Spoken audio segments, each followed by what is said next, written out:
Hi, this is Frank Garza with Latino Detroit, and I'm joined with my TOG, Dennis Mosley of Mo Photo Videos. And I'm here today with a fellow downriver rat, Johnathon Banks, longtime friend and neighbor. So how you doing, Johnathon? I'm great, man. How about you? I'm doing good. That's good. Welcome back to the new Kronk. What do you think of it first? I think it's nice. I think it's nice. There's a lot of kids here. I think it's always important for communities and kids in the community to have a place to go, especially when it involves in a community center that offers boxing. So I think it's awesome. You know, in your career, you held the IBO cruiserweight title. I believe you also fought for a couple of the other world title belts, but you held the IBO cruiserweight title. And a great professional career. And then one day you decided to work on the other side of the ropes as a trainer. And you've got some really big names in your resume, Triple G, Vladimir Klitschko, Dylan White, and Bojo Jack. How did that come about to be? Did you go out and seek them, or did they come and look you up? It's the same thing as how I got into training. I was asked. I didn't seek training for fighter. I didn't want to train nobody. My thoughts was just fighting. And when the late great Emmanuel Stewart put my name in to train Vladimir Klitschko, then at the time was his heavyweight champion of the world. Right. I heard it, but I'm like, oh, whatever. But Vladimir Klitschko called me himself and told me he needed a coach. And I said, okay. He said, no, I don't think you understand what I'm saying. I want you to be my coach. And that's how the ball got rolling. Man, what was the feeling that you had when you made that call? When you heard that from it literally was insane. I didn't believe it. I'm like, okay. I mean, when he first said he needed a coach, I'm thinking I'm looking for him a coach. He want my help and looking for different names. And that wasn't the case. He wanted me to be the coach. And you know, a crazy part about it is we doing this at the Kronk gym, okay, this interview. And I pulled up in front of the Kronk gym when I got the call. Before I went in, my phone was rung, and I answered the phone. And I was at the Kronk gym. And that's when I got the call. And the beauty of the Kronk gym is Emmanuel kept so many old school trainers there that it was insane. And one of the old school trainers, the late Mr. Keith Lee, he the first person I talked to when I walked into the gym. He said, "You look troublesome. What's wrong?" I said, "Vladimir Klitschko just called me asking me to be his trainer." And he said, "Really?" He said, "What you worried about it for?" He said, "You could do it. You know how long you've been around us, how long you've been around Emmanuel?" He said, "I have no doubt in my mind you could do it." And I looked at him, and I was surprised to hear him say that. Because at that point, current time, I've never trained a fighter before.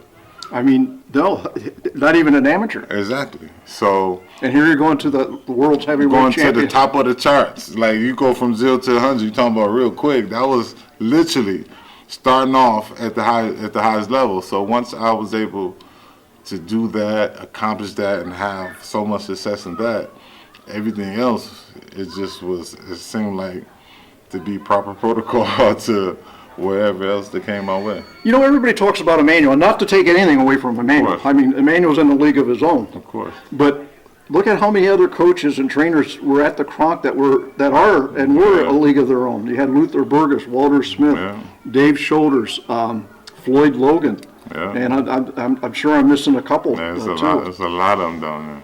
Who did you work with exclusively, or who did you work with in the gym? Well, doing the amateurs, I started off working a lot with Mr. Logan. But we would travel together, go to different tournaments, and we was in Augusta, Georgia. And I think I fought 2 times in the tournament, and it just wasn't going like I wanted it to go. I could do more. And I worked in a parking lot, it seemed like for hours. We was in the parking lot with Sugar Hill. And I was in the parking lot with Sugar Hill, and that's when, I mean, me and Sugar Hill spoke to each other. We talked to each other all the time. There was no issue. But that's when me and Sugar Hill came like this. in that parking lot in Augusta, Georgia. And Mr. Logan wasn't able to continue to travel. So that's when I started working more with Sugar Hill because he was over the amateur program anyway. So that's when I started working more with Sugar Hill. Then I would go from him. And a lot of times I would work with Emmanuel as well. But Emmanuel was always busy, so he couldn't always be there. He'd show you different things and he had to go. But for the longest, I would work with Sugar Hill. You brought up several interesting points. Let's start off with Emmanuel having all these boxers. I mean, the gym was full and he was working with all of them as much as he could. Whereas you're down to maybe 2 or 3 boxers that you're working with presently, right. And Sugar Hill is the same way. Do you foresee yourself getting a big stable, or are you just happy training 2 or 3 boxers? I mean, right now, I have a little bit more than 2 or 3, but it's not even what I'm. A lot of things I'm seeing, and I'm just remembering a lot of things that Emmanuel have told me and went through. He always told me about having people around that just love the sport. He said, because a lot of times you're going to have to leave your fighters with them to train other fighters. And that was him really explaining to me why he leave me with different coaches and he got to go to do other things.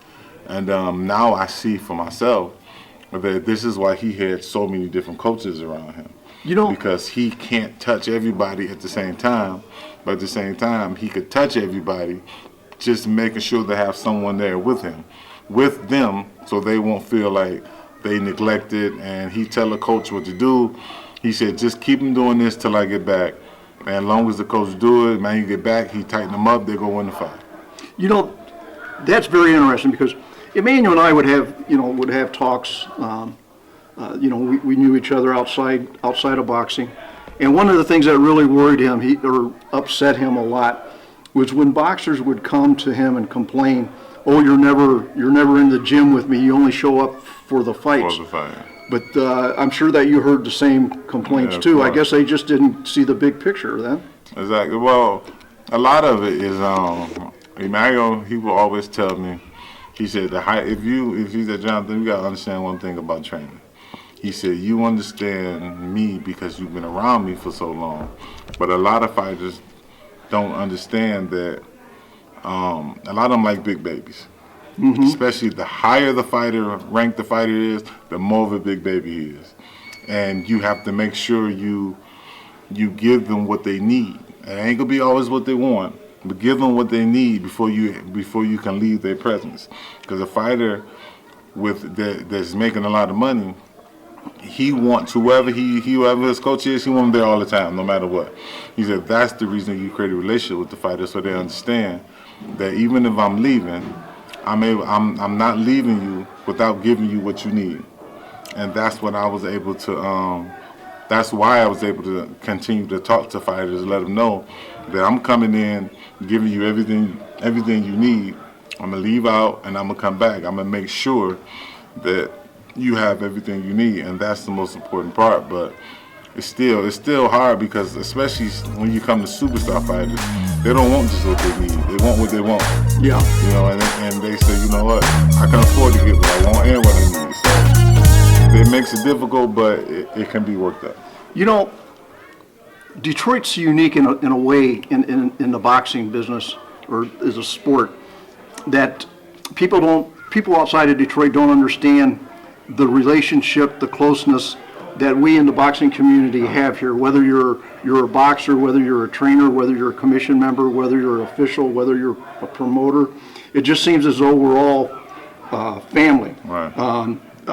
We could go out and play golf together. That doesn't matter because once we get into the ring, business is business, pleasure is pleasure.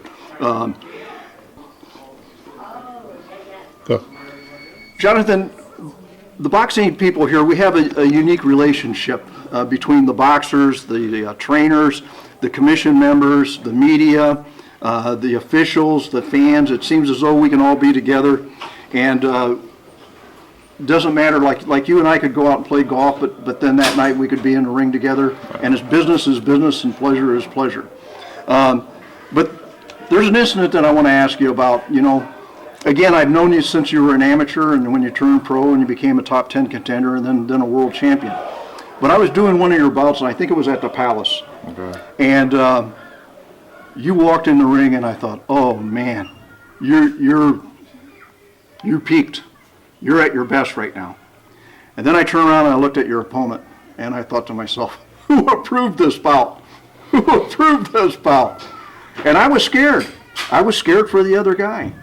Have you ever had that feeling? Do you ever question the people that they put in front of you, and did that ever bother you?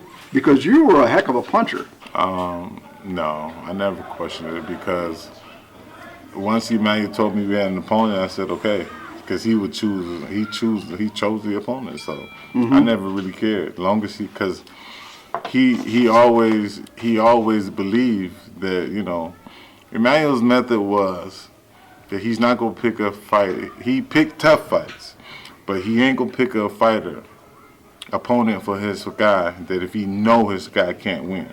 He says the reason he picked the opponent, he said he knows it's gonna be hard, he knows it's gonna be challenging, but if you stick to these principles or this strategy or this method or whatever I give you, he said you'll win. And that was his whole makeup.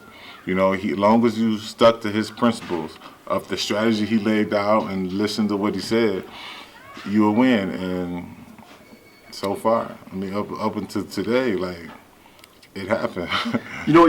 You reminded me, and I hope you take it as a compliment, and I hope that the other person would take it as a compliment on the other end. You reminded me a lot of Michael Moore. Has anybody ever compared the two of you? No. No? Some people told me they thought I looked like him. No. I thought your styles were similar. Yeah, but that was it. Two last questions. What was your biggest victory in the ring as a boxer, and what was your biggest moment as a trainer? I don't have one as far as the victory goes, because I have two, okay? And both of them involve Mini Man. I really have three, if you're gonna be honest, but all of them involve Emmanuel. But one of them is involving Emmanuel in the non-present sense. So I guess the first one would be the first time I ever got knocked down in the fight, and in the first round, he came to me and he put his hand on somewhere on me like this and told me how good of a job I did. And I could not believe that he was saying these words. He said, you did a great job. I'm really happy how you did. You held on great. And I'm saying in my head, I got knocked down. What are you talking about? But he was that guy that when and everybody see a glass half full, they focus on the glass being half full. And he's the guy focused on, you got water, don't worry about it, let's go. And so that was the one. And the other was when I first started training in 2012, I trained Vladimir Klitschko in Germany to retain his heavyweight title against Burnsvach. It was November 10th. And November 17th, I was in the corner on HBO fighting. I remember that. That's right. I was on the corner from 1 week to another. And think about it, the Saturday I was in the corner, and his fight week was my final week of sparring. So I had to bring all my sparring partners to his fight week, and so Saturday was his fight. That was supposed to be my rest day, Saturday. So his fight Saturday. The following Saturday, I'm in the ring, getting ready to fight on HBO. At that time, one of the most devastating punching U.S. heavyweights, and that victory. The best two was that victory for. Because, like I said, he was there, but not in the present sense. But he was there. Well, Jonathan, I want to thank you very much for taking the time to speak to us. And welcome back. It's good to see you again here back at home. Thank you. And Take care. Thank you. You too. I Okay. appreciate it. Any questions for me? Yeah, I got a couple questions. Why? Why is why it seems like why does boxing in Michigan have such a hold on you? Meaning, you gravitate towards it. You love it. You could tell. You see it in your eyes. Even the questions you ask shows the love that you have for the sport. That's a very good question, and the answer is because it made me feel as somebody. It gave me a cause. The boxing here in Detroit, the whole boxing community, it's family, and it makes me feel as though I belong someplace. Yeah, it really does have a hold on you. And you do belong someplace, and I believe that because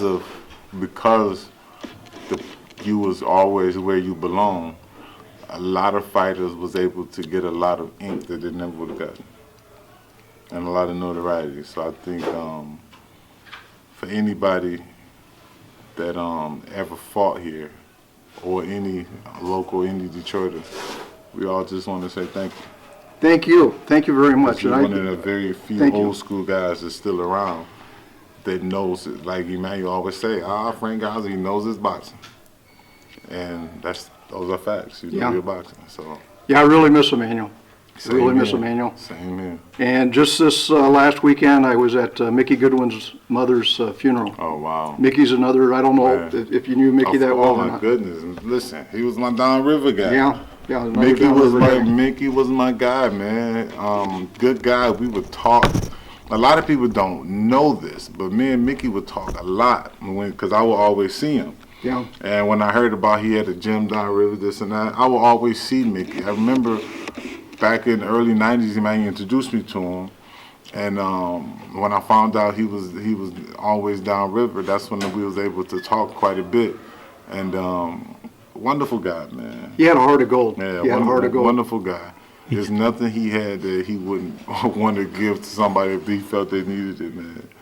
Really, really nice guy. Yeah, I miss him a lot too. Yeah. Jonathan, again, thank you very much, and thank you for those kind words. I really appreciate it. Pleasure's mine, definitely.